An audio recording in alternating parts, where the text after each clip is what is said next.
Hi, it's Professor Moreland. Business to business marketing is the marketing of goods and services that businesses and other organizations buy for purposes other than personal consumption.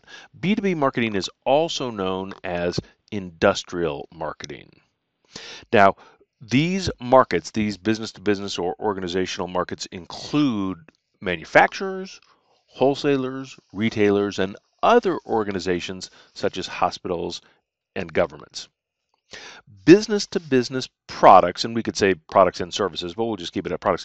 Business to business products are used to make other products or are used in an organization's operations. The key here is intended use. Many times, the same product can be a consumer product when it is targeted to a consumer or a business product when it is targeted toward a business. For example, here are three products that you are probably familiar with: Coke, Louisville Slugger bats, Epson LCD projector. All three of these can be consumer products when they're intended for use by consumers, or they can be industrial products, business to business products, when they're intended for use by organizations. Now, most of the time, the great majority of the time, Coca-Cola, of course, is a consumer product. People go to the store, pick it up, buy it, use it for their own use, buy it out of a vending machine, etc. Once in a blue moon, an organization will buy cases of Coke and put them in the employee break room, for example. In that situation, that's a business-to-business product. But the great majority of the time, that is, of course, a consumer product. Louisville Slugger bats, a little bit more in the middle. You might go to Dick's Sporting Goods and buy a Louisville Slugger bat for personal use. That, of course, is a consumer product. But a lot of times, a team will buy 20 bats at a time. A school will buy, a whole bunch of bats at a time for use by their teams. Well, in that case, that's a business-to-business product. Even though it's the same bat, the key is, who's buying it and for what intended use. When it's bought for individual consumer use, that's a consumer product. When it's bought for use within an organization, like a team or a school, that would be a business-to-business product.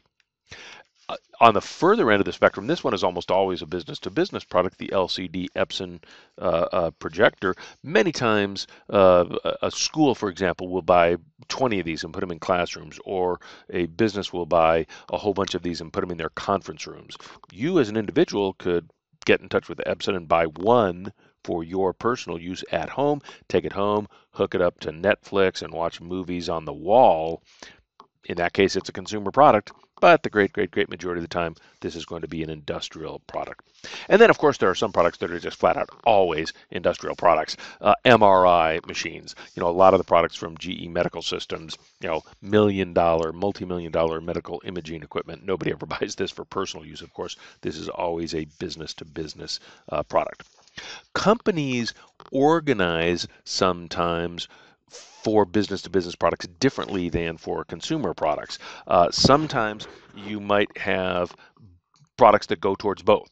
And so you'll have maybe different divisions. You'll have your consumer division, and they just deal with consumer marketing, and you'll have your industrial division, and they just deal with industrial marketing. Or maybe within the same organization, within the same division, you got different departments. So you've got your consumer marketing department and your industrial marketing department. Or maybe just within the marketing department of the organization, you've got different product groups. You've got the consumer product group or the industrial market group. And sometimes, and this is when, especially business to business marketing is kind of an afterthought, a marketing manager might do B2B marketing, in the spare time. I'll give you a personal example from my past. When I was on the Steak-umm business, that was 100% consumer product. We did not target businesses at all. This was a consumer product. It came in consumer packages like this one. This happens to be the biggest one, 24 steaks. Far and away the best seller was the much smaller package, the 7 steaks package. But we got an inquiry from a restaurant that wanted to find out if they could buy bigger and bigger quantities, at lower prices. Well, they were going to use it in their restaurant operations. We eventually, came out with some pricing for the restaurant because we sold it to one restaurant. We came up with packaging for, for industrial use, for restaurant use. And then eventually that led to a dedicated industrial marketing person that was responsible just for Steak-umm marketed to restaurants. Well, that led to some thinking within the organization about the Weight Watchers business. Maybe if there was a dedicated Weight Watchers industrial marketer trying to sell to restaurants, they could get restaurants to put Weight Watchers on the menu.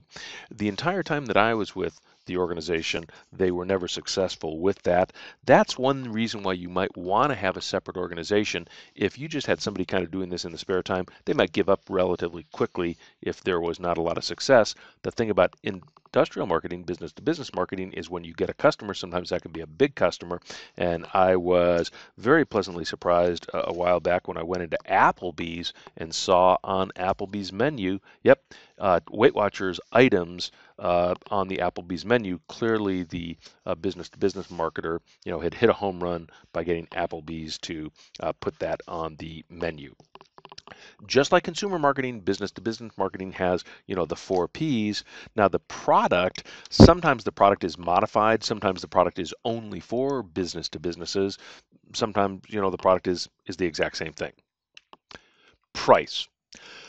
On a unit basis, price is usually lower, sometimes much lower, because businesses can be much tougher negotiators. And so oftentimes when you've got the same product that's going to consumers and the same product going to businesses, often the business to business price is going to be lower. Place. Obviously, you're going through different distribution. Generally, to get to consumers, you'll go through wholesalers and retailers. Well, you're never going through a retailer to get to a business-to-business customer, because retailing is selling to end consumers, but sometimes you will go through industrial distributors and other wholesalers.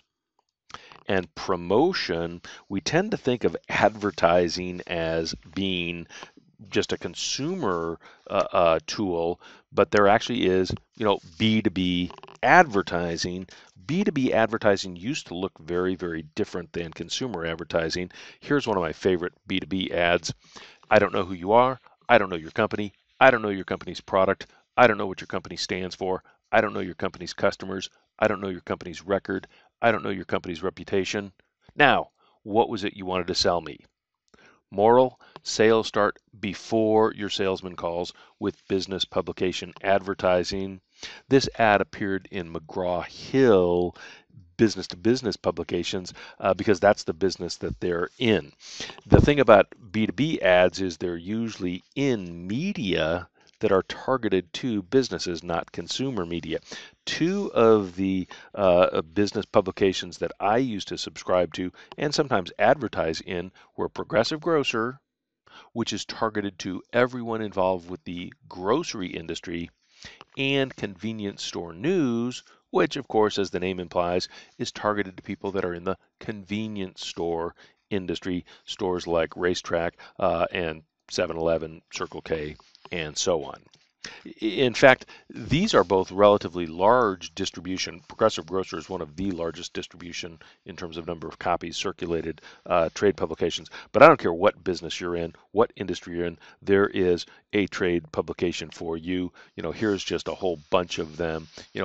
Construction news, kitchens and bathrooms, installer, gas engineer, hydraulics, and pneumatics.